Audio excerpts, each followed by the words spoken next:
Selamat pagi saudara-saudara yang dikasihi oleh Tuhan kita Yesus Kristus. Selamat berjumpa dalam ibadah minggu melalui siaran ini, edisi yang ke-23 dari Notre Gemeente Gereja Protestant Maluku di Belanda. Kami akan segera memulaikan ibadah ini. Goedemorgen lieve mensen in Jezus Christus. Welkom in deze online eredienst, de 23e editie van Noodgemeente Molukse Protestantse Kerk in Nederland. We zullen deze dienst beginnen. Laten wij beginnen. Mari kami mulai. Pertolongan kami itulah di dalam nama Allah Bapa, yang menjadikan langit dan bumi, yang peliharakan kesetiaannya sampai selama-lamanya, dan yang tidak pernah meninggalkan perbuatan tangan-tangannya atas kami. Onze hulp is in de naam van God de Vader, die hemel en aarde gemaakt heeft, die trouw houdt tot een eeuwigheid en die niet laat varen de werken zijner handen. Anugerah adalah bagi jemaat, dan damai sejahtera dari Allah Bapa kita, dan dari Tuhan kita Yesus Kristus, dan atas pimpinan Roh Kudus. Genade zij u en vrede van God de Vader, van Jezus Christus onze Heer, door de werking van de Heilige Geest. Amen. Nats pembukaan kita pada jam ibadah di pagi ini terambil dari dalam kitab Injil Matius 14 pada ayatnya yang ke-16 bagian B yang berbunyi, kamu harus memberi mereka makan. Onze aanvangstekst is genomen uit het Evangelie naar Matthäus, hoofdstuk 14, vers 16b, dat luidt, geeft gij hun te eten. Kekasih-kekasih Tuhan, pembacaan Alkitab kita pagi ini terambil dari dalam kitab Injil Matius. Matius 14 pada ayat 13 sampai dengan yang ke-21, dan itu seturut dengan kalender gereja. Onze schriftlezing op deze morgen is genomen uit het Evangelie naar Matthäus, hoofdstuk 14, de versen 13 tot en met 21, en dat is volgens de kerkenwerkagenda. Sebelum kami membaca dan merenungkan firman Tuhan, marilah kami berdoa. Laten wij in gebed gaan, voordat wij naar Gods woord gaan luisteren en het overdenken.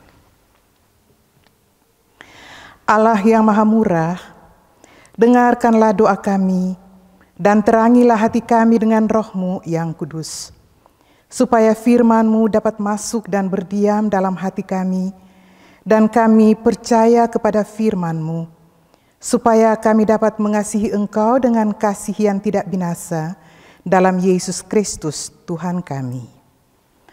O barmhartige God, neig uw oor tot onze gebeden en verlicht onze harten door uw Heilige Geest, opdat uw woord recht mogen worden bediend en geloofd, en wij u met een onvergankelijke liefde mogen liefhebben door Jezus Christus, onze Heer. Amen. Matius 14 ayat 13 sampai 21. Setelah Yesus mendengar berita itu, menyingkirlah ia dari situ dan hendak mengasingkan diri dengan perahu ke tempat yang sunyi. Tetapi orang banyak mendengarnya dan mengikuti dia dengan mengambil jalan darat dari kota-kota mereka. Ketika Yesus mendarat, ia melihat orang banyak yang besar jumlahnya. Maka tergeraklah hatinya oleh belas kasihan kepada mereka, dan ia menyembuhkan mereka yang sakit. Menjelang malam, murid-muridnya datang kepadanya dan berkata, tempat ini sunyi dan hari sudah mulai malam. Suruhlah orang banyak itu pergi, supaya mereka dapat membeli makanan di desa-desa. Tetapi Yesus berkata kepada mereka, Tidak perlu mereka pergi, kamu harus memberi mereka makan. Jawab mereka, yang ada pada kami di sini hanya 5 roti dan 2 ikan. Yesus berkata, bawalah kemari kepadaku. Lalu disuruhnya orang banyak itu duduk di rumput. Dan setelah diambilnya 5 roti dan 2 ikan itu, Yesus menengadah ke langit dan mengucap berkat, lalu memecah-mecahkan roti itu dan memberikannya kepada murid-muridnya, lalu murid-muridnya membagi-bagikannya kepada orang banyak. Dan mereka semuanya makan sampai kenyang. Kemudian orang mengumpulkan potongan-potongan roti yang sisa, 12 bakul penuh. Yang ikut makan kira-kira 5.000 laki-laki, tidak termasuk perempuan dan anak-anak. Toen Jezus dit hoorde, trok hij zich vandaar in een schip terug naar een eenzame plaats, alleen. En toen de scharen dit hoorden, volgden zij hem te voet uit de steden. En toen hij uit het schip ging, zag hij een grote schare en hij werd met ontferming over hen bewogen en genas hun zieken. Bij het vallen van de avond kwamen de discipelen tot hem en zeiden, de plaats hier is eenzaam en de tijd is reeds verstreken. Zend dan de scharen weg, dan kunnen zij naar de dorpen gaan om spijzen voor zich te kopen. Maar Jezus zeide tot hen, zij behoeven niet weg te gaan. Geeft gij hun te eten. Ze zeiden tot hem, we hebben hier niets dan 5 broden en 2 vissen. Hij zeide, breng mij die hier. En hij beval de scharen dat zij in het gras zouden gaan zitten, nam de 5 broden en 2 vissen en hij zag op naar de hemel, sprak de zegen uit, brak de broden en gaf ze aan zijn discipelen en de discipelen gaven ze aan de scharen. En zij aten allen en werden verzadigd en zij raapten het overschot der brokken op, 12 manden vol. Zij die gegeten hadden, waren ongeveer 5000 mannen, vrouwen en kinderen niet medegerekend. Begitu jauh, saudara-saudaraku yang kekasih, adalah pembacaan Alkitab kita. Tot zover is onze schriftlezing, lieve gemeente. Berbahagia kita semua yang mendengarkan dan mau melakukan firman ini dalam kehidupan sehari. Zalig zijt gij die Gods woord horen en het bewaren. Halleluja.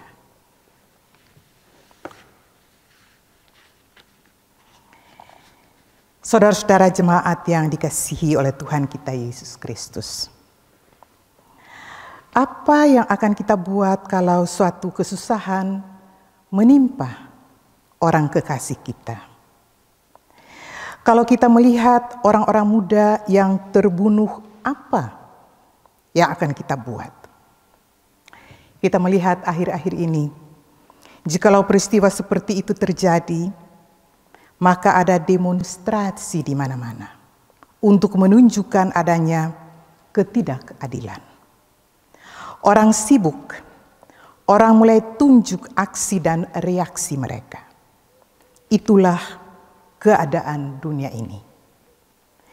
Mujizat mengenai Yesus memberi makan 5.000 orang adalah satu mujizat yang sering diceritakan dalam kitab-kitab Injil. Keempat penulis kitab Injil, Matius, Markus, Lukas, dan Yohanes, menceritakan hal ini, yaitu Yesus memberi makan 5.000 orang. Kami mengerti bahwa 5.000 orang itu hanyalah orang-orang laki-laki, orang perempuan dan anak-anak tidak terhitung. Jadi barangkali kira-kira 10.000 orang yang diberi makan oleh Yesus dengan 5 roti dan 2 ikan. Mengapa sampai peristiwa ini bisa terjadi? Mengapa? Ya, itulah bahwa setelah Yesus mendengar kabar tentang Yohanes Pembaptis yang dibunuh, maka ia ingin sendiri. Suatu berita yang mengerikan. Raja Herodes memerintah untuk memenggalkan kepala Yohanes Pembaptis yang berada di penjara itu. Ketika Yesus mendengar berita ini, ia pun berangkat meninggalkan tempat terjadinya bencana itu dengan mempergunakan sebuah perahu menuju ke suatu tempat yang sunyi, suatu tempat yang tenang. Tidak ada demonstrasi, tidak ada protes. Yesus ingin menyendiri. Yesus ingin ke padang gurun, sebab padang gurun adalah tempat yang tenang, tempat di mana segala sesuatu itu dimulai. Tempat di mana bangsa Israel 40 tahun lamanya mengembara menuju tanah perjanjian. Padang gurun adalah tempat di mana Tuhan berkuasa dan hadir untuk memberikan kehidupan yang baik dan bermanfaat kepada manusia. Padang gurun adalah tempat di mana hukum diberikan dan janji diikatkan oleh Tuhan dengan manusia melalui Nabi Musa. Padang gurun adalah tempat di mana Yesus berpuasa selama 40 hari 40 malam dan ia berperang melawan godaan iblis. Padang gurun adalah juga tempat di mana Yohanes Pembaptis mulai dengan pekerjaannya, di mana ia berkata, "Bertobatlah kamu, karena kerajaan surga sudah dekat." Saudara-saudara yang kekasih di dalam Kristus, kami mengenal Yesus sebagai Tuhan dan Juru Selamat kita. Ia adalah Tuhan kita. Tetapi di sisi lain kami mengenalnya juga sebagai manusia. Seorang manusia yang punya perasaan. Sebab itu dapatlah dimengerti dan adalah baik bagi Yesus untuk mencari suatu tempat yang sepi untuk menyendiri. Di padang gurun Yesus mau melepaskan kelelahannya, tetapi terlebih mau melepaskan duka citanya. Tetapi saudara-saudara kekasih, kami tidak boleh lupa bahwa padang gurun bukanlah tempat akhir bagi bangsa Israel dalam perjalanan mereka. Tetapi padang gurun adalah jembatan menuju tanah perjanjian. Di padang gurun terjadi banyak hal, terjadi banyak mujizat. Di sana Tuhan memperlihatkan kemahakuasaan dan cinta kasih-Nya. Yesus tahu hal itu, bahwa dalam kesunyian dan kesendirian, manusia dapat melihat dan merasakan kemahakuasaan dan cinta kasih Tuhan. Sebab pada waktu Yesus tiba di tempat yang sunyi sepi itu, ia melihat beribu-ribu orang telah berdiri menantinya. Mereka mendengar bahwa Yesus telah menuju ke tempat itu dengan sebuah perahu. Siapakah mereka itu?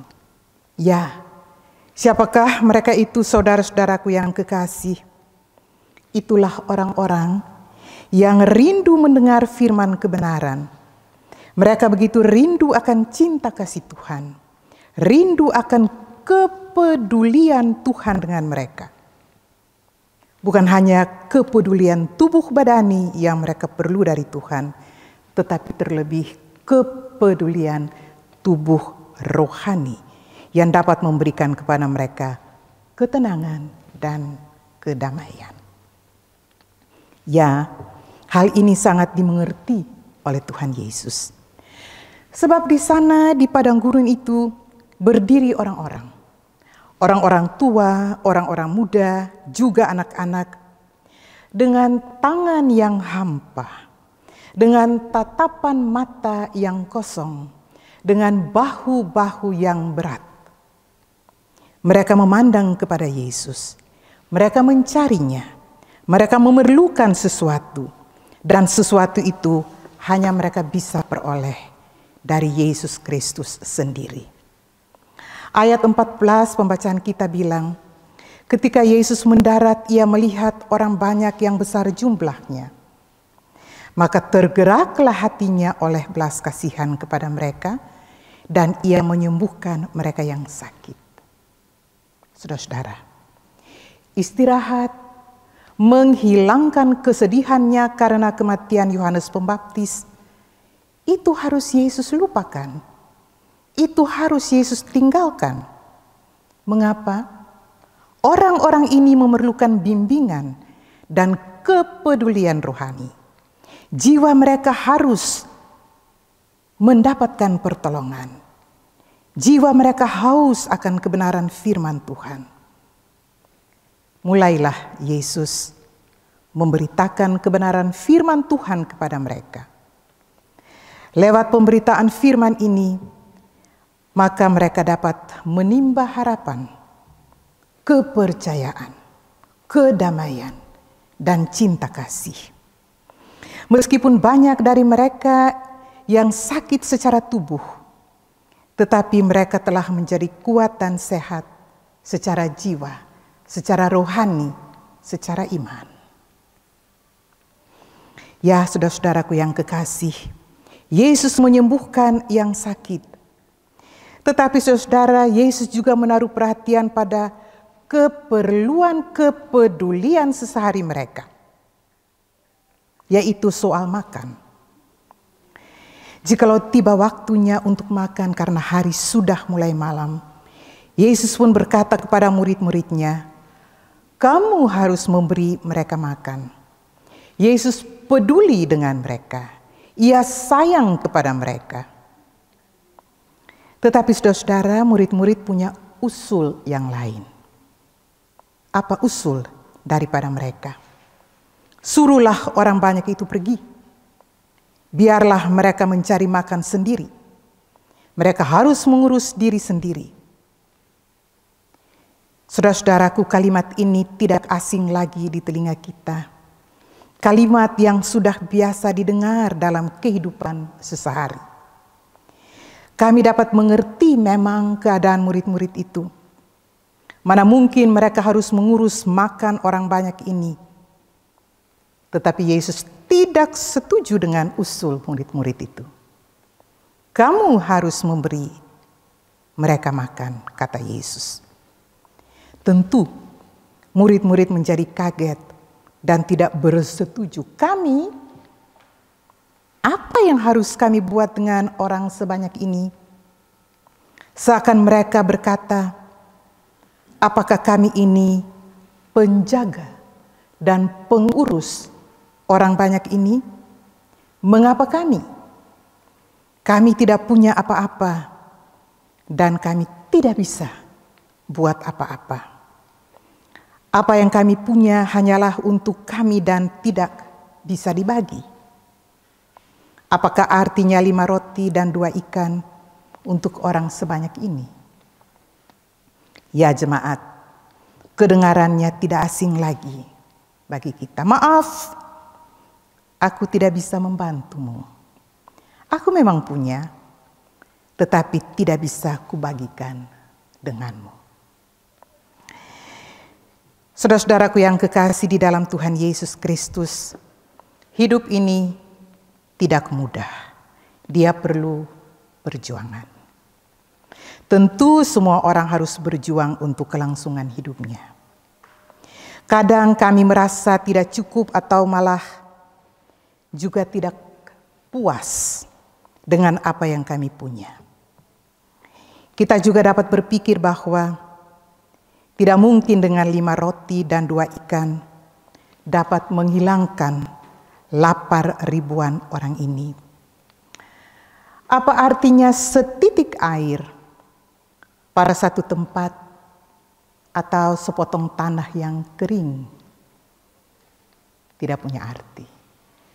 Memang benar, tetapi apa yang tak mungkin bagi manusia, bagi Yesus itu mungkin. Hanya 5 roti dan 2 ikan yang Yesus dapati dan ia pergunakan sebagai makanan untuk orang banyak itu. Seakan-akan Yesus berkata, saudara-saudara, bawalah kemari. Kita akan membuat sesuatu, mulai dengan sesuatu yang kecil dan dapat membawa hasil yang besar.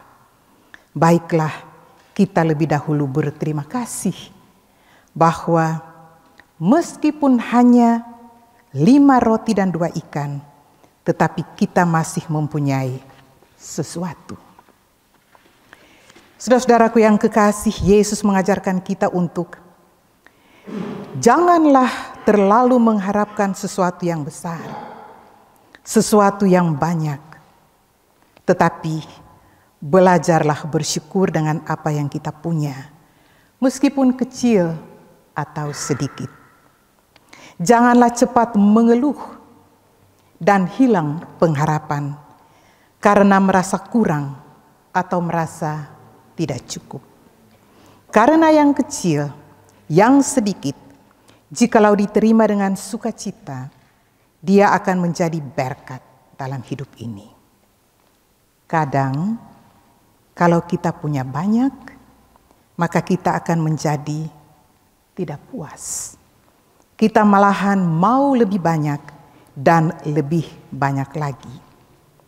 Tetapi jemaat, tidak perlu berlimpah ruah, berkecukupan, itu sudah cukup.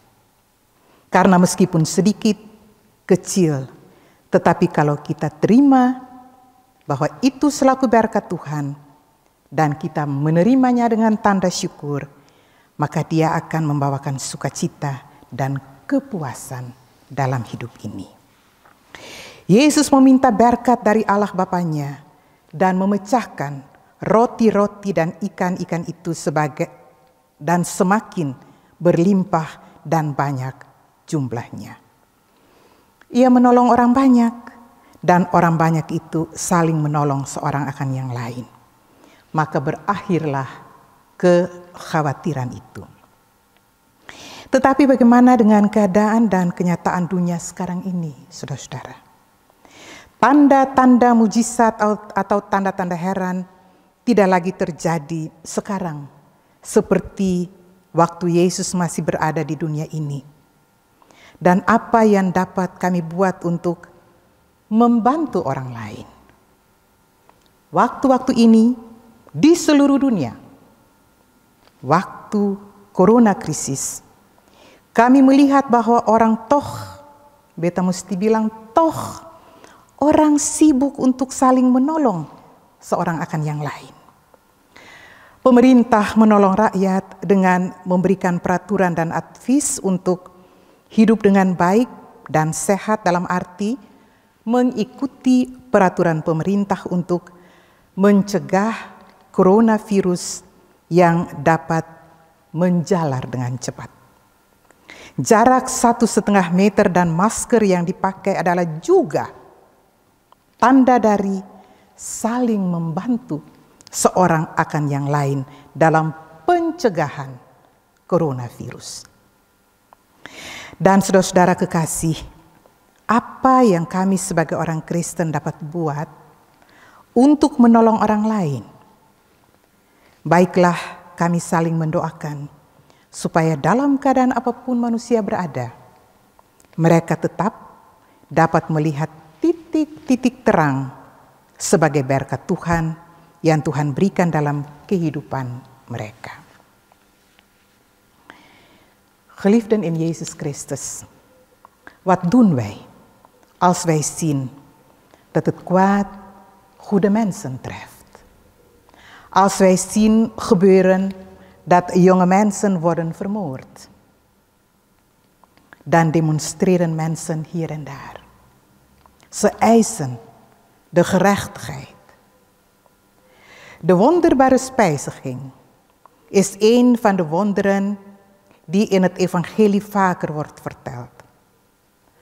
Alle 4 evangelisten, namelijk Mattheüs, Marcus, Lucas en Johannes, vertelden het verhaal van de spijziging van meer dan 5000 mensen. Wij begrijpen dat deze 5000 alleen mannen waren. Vrouwen en kinderen werden niet geteld. Dus misschien zijn het wel 10.000 mensen in totaal geweest die Jezus gespijzigd heeft met 5 broden en 2 vissen. De aanleiding tot deze geschiedenis is dat Jezus, na het horen over het bericht van de moord op Johannes de Doper, alleen wilde zijn. Het was verschrikkelijk nieuws. Koning Herodes liet Johannes in de gevangenis onthoofden. Als Jezus dit hoorde, trok hij vandaar in een schip naar een eenzame plaats. Hij wilde de afstand nemen. Hij wilde de plaats des onheils achter zich laten. Geen protest, geen demonstratie.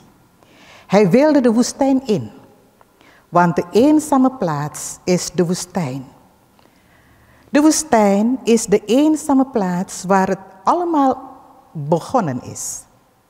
De plaats waar het volk Israël 40 jaar lang rondzwierf op weg naar het beloofde land. De woestijn was de plaats waar God de leiding had en aanwijzingen gaf voor een goed en heilzaam leven. In de woestijn werd het verbond tussen God en mensen via Mozes gesloten en de geboden ontvangen. Daar in de woestijn vastte Jezus 40 dagen lang en vocht hem met de duivel. De woestijn was ook de plaats waar Johannes de Doper zijn werk was begonnen, waar hij zei: bekeert u, want het koninkrijk der hemelen is nabij gekomen. Wij kennen Jezus Christus als onze Heer en Heiland. Hij is onze God. Maar aan de andere kant kennen wij hem ook als een mens. Een mens met gevoel. Daarom is wel te begrijpen en is het wel goed voor hem om de eenzaamheid te zoeken. Om zich even terug te trekken. Daar in de woestijn zocht hij rust en wilde hij vooral zijn verdriet verwerken. Maar geliefden in Jezus Christus, wij moeten niet vergeten dat de woestijn niet de eindbestemming is van de Israëlieten, maar de brug naar het beloofde land. In de woestijn gebeurden veel dingen, wonderbaarlijke dingen. Daar in de woestijn liet God zijn almacht en liefde zien. En dat wist Jezus ook. Dat in stilte en eenzaamheid mensen de almacht en liefde van God kunnen zien en voelen. Want toen hij bij de afgelegen en onherbergzaam plaats aankwam, zag hij al de menigte die op hem stond te wachten. Ze hadden gehoord dat Jezus met de boot naar die plek vertrokken was. Wie waren ze? Ja, wie waren ze, lieve gemeente? Er waren mensen die graag naar Gods evangelie wilden luisteren. Ze verlangden naar Gods liefde. Ja, ze verlangden naar zijn zorg. Niet alleen lichamelijke zorg hadden ze van God nodig, maar in het bijzonder geestelijke zorg die hun rust en vrede kunnen geven. Ja, dat begreep Jezus ook. Want daar stonden mensen, oudere mensen, jonge mensen en zelfs kinderen, met lege handen en zware schouders naar hem te kijken. Ze zochten hem. Ze hadden iets nodig. En dat konden ze alleen van hem, van Jezus Christus, krijgen. Vers 14 van onze schriftlezing staat geschreven. En toen hij, Jezus, uit het schip ging, zag hij een grote schare en hij werd door ontferming over hen bewogen en genas hun zieken. Uitrusten, zijn verdriet over de dood van Johannes de Doper, moest Jezus vergeten. Die mensen hadden geestelijke zorg nodig. Hij begon hun Gods evangelie te verkondigen. Uit die verkondiging konden ze hoop, vertrouwen, vrede en liefde uitputten. Hoewel veel van hun lichamelijk niet gezond waren ze nu gezond van geest. Maar geliefden, Jezus deed zijn ogen ook niet dicht voor hun lichamelijke zorg. Hij genas de zieken en zelfs gaf hij aandacht aan hun dagelijks behoefte, namelijk het eten. Tegen etenstijd zei hij tegen zijn discipelen: geef gij hun te eten. Jezus maakte zorg over die mensen. Hij werd door ontferming over hen bewogen. Maar de discipelen van Jezus hadden wel een idee. Stuur ze allemaal maar weg. Laat ze maar zelf op zoek gaan naar voedsel. Ze moeten voor zichzelf zorgen.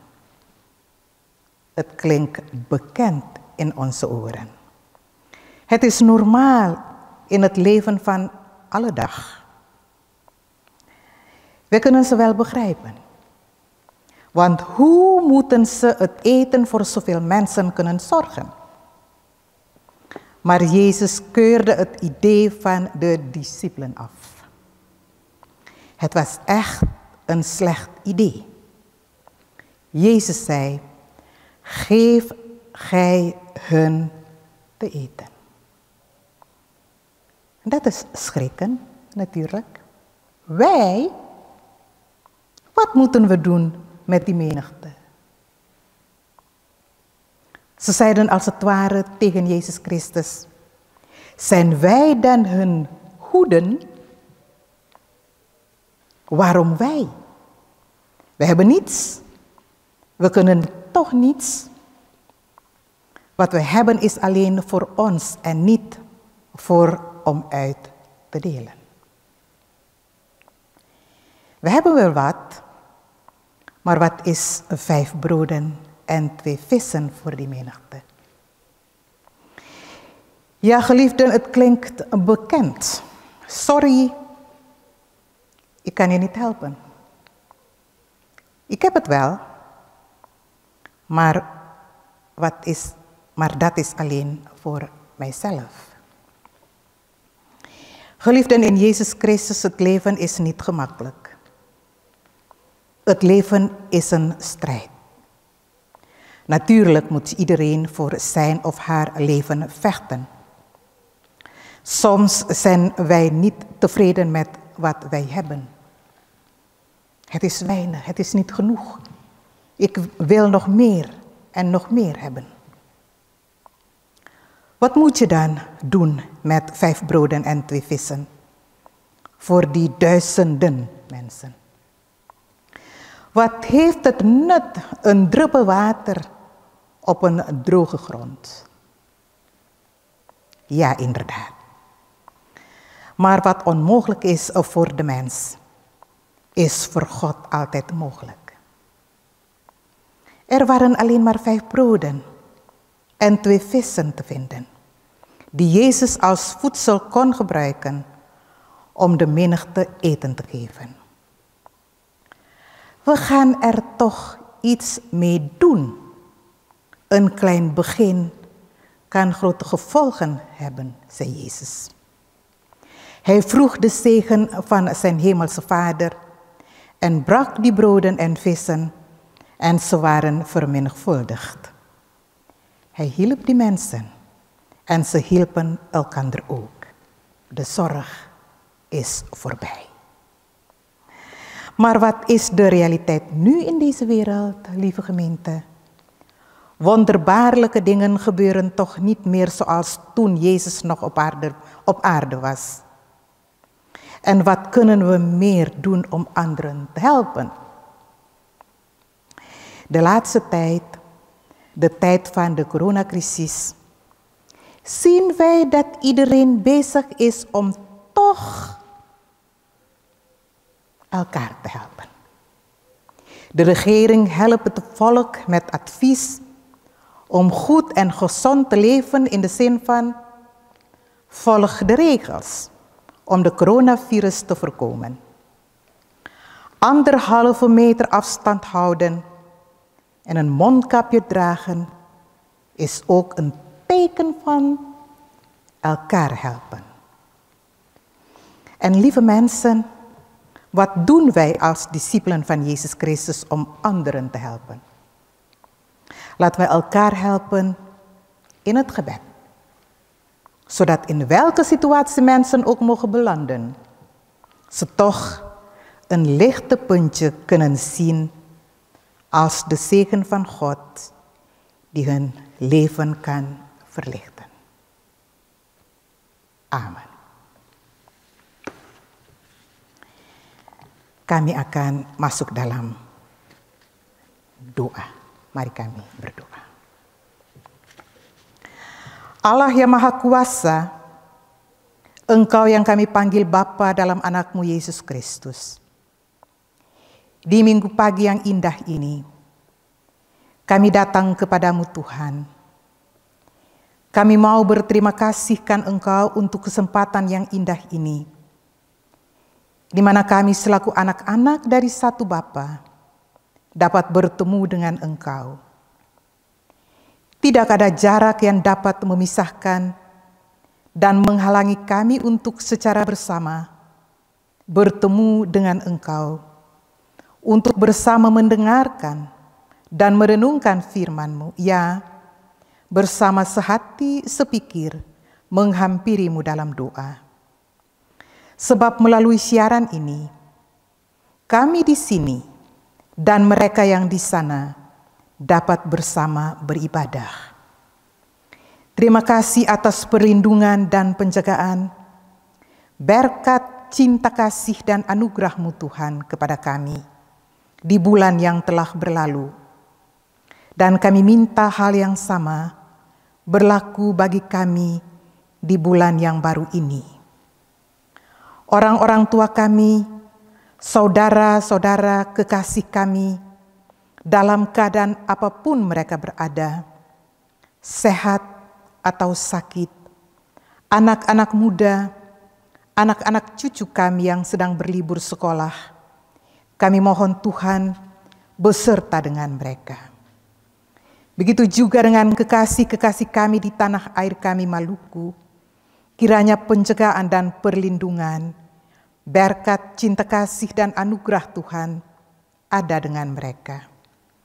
Besertalah dengan gereja-Mu Tuhan, Noodgemeente Gereja Protestant Maluku di Belanda, tetapi juga gereja-gereja Maluku lainnya, baik di tanah perasingan ini pun di Maluku, malahan semua gereja di dunia ini. Bapa dalam surga, keadaan dunia ini, keadaan di negeri Belanda ini, keadaan di tanah air kami, Engkau tahu lebih dari siapapun. Karena itu kami mohon, biarlah Tuhan berada di tengah dunia ini. Berikanlah yang terbaik untuk dunia ini, lewat pemimpin-pemimpin dunia ini yang bekerja sebagai wakil Tuhan dalam dunia ini. Berkatilah mereka. Bapa yang berada di dalam kerajaan surga, kami berdoa kepada saudara-saudara kami dalam tim ini yang membantu untuk mensukseskan akan siaran dari Noodgemeente Gereja Protestant Maluku, ibadah minggu ini. Tuhan, Engkau berkati mereka. Bapa yang di surga, inilah doa kami. Kami yakin Engkau mendengar dan sedia menjawab doa kami. Tetapi bukan seturut dengan keinginan kami Tuhan, tetapi kehendak-Mu sajalah yang berlaku. Dalam nama anak-Mu Yesus Kristus Tuhan kami berdoa. Almachtige God, U die wij Vader noemen door uw geliefde Zoon Jezus Christus. Op deze mooie zondagmorgen komen wij tot u, Heer. Wij willen u bedanken voor deze mooie gelegenheid, dat wij als kinderen van één Vader u mogen ontmoeten. Er is geen afstand die ons kan scheiden en belemmeren om samen u te mogen ontmoeten, om samen naar uw woord te mogen luisteren en te overdenken. Ja, om samen één van hart en gedachten te zijn, om u te bidden. Want via deze livestream zijn wij hier en onze geliefden daar samen kunnen kerken. Daar zijn wij u dankbaar. Dank u wel voor uw leiding en bescherming. Zegen, liefde en genade voor ons in de afgelopen maand. En wij vragen u of u die ons ook wilt schenken in deze nieuwe maand. Onze ouders, onze broeders en zusters, in wat voor situatie ze ook mogen bevinden. In gezondheid of in ziekte. Jongeren, onze kinderen en kleinkinderen die nu schoolvakantie hebben. Wilt u met hen zijn. Zo ook onze geliefden op onze vaderland Molukken. Mogen uw leiding en bescherming, zegen, liefde en genade deel van hun kunnen zijn. Wilt u met uw kerk zijn, de noodgemeente Moluks Protestantse Kerk in Nederland, maar ook alle Molukse kerken hier in Den Vreemde, in onze vaderland en alle kerken hier op aarde. Vader in de hemel, de situatie in deze wereld, de situatie hier in Nederland, de situatie daar in ons vaderland, daarvan weet u beter dan wie dan ook. Daarom vragen wij u, wilt u Heer met deze wereld zijn? Geef wat het beste is voor de wereld via wereldse leiders als uw vertegenwoordigers hier op aarde. Zegen hun. Vader in de hemel, dit is ons gebed. Wij zijn ervan overtuigd dat u dit gebed zou horen en antwoorden, maar niet zoals wij het willen, maar zoals u het wil. Dit gebed bidden wij u in de naam van uw geliefde Zoon Jezus Christus, die ons dit gebed geleerd heeft. Onze Vader, die in de hemelen zijt, uw naam worden geheiligd, uw koninkrijk komen, uw wil geschieden, gelijk in de hemel als ook op de aarde. Geef ons heden ons dagelijks brood en vergeef ons onze schulden, zoals wij ook vergeven onze schuldenaren.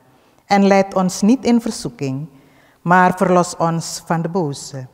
Want van u is het koninkrijk en de kracht en de heerlijkheid in der eeuwigheid. Amen. Saudara-saudara kekasih, ibadah ini akan segera berakhir. Karena itu marilah kami mohon berkat Tuhan. Geliefden in Jezus Christus, deze dienst komt ten einde. Laten we daarom Gods zegen vragen. Tuhan memberkati engkau dan melindungi engkau. Tuhan menyinari engkau dengan wajah-Nya dan memberi engkau kasih karunia.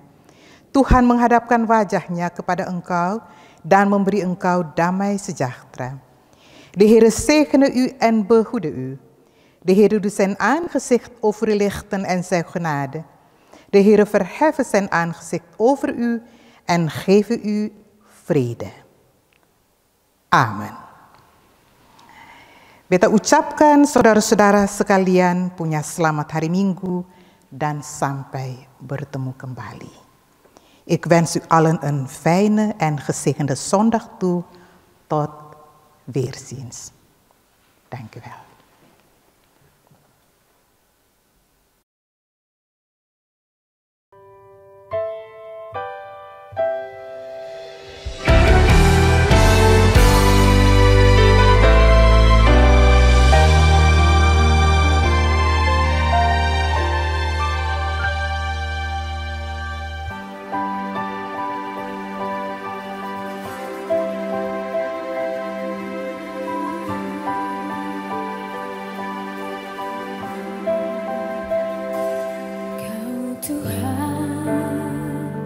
Penolong dalam hidupku, ku percaya hanya kepadamu. Kau pegang tanganku dan tuntun langkahku. Yesus, kau perlindunganku. Kau Tuhan, kekuatan dalam hidupku, penolongku dalam kesesakan. Kau gunung batuku dan pertahananku. Yesus, kau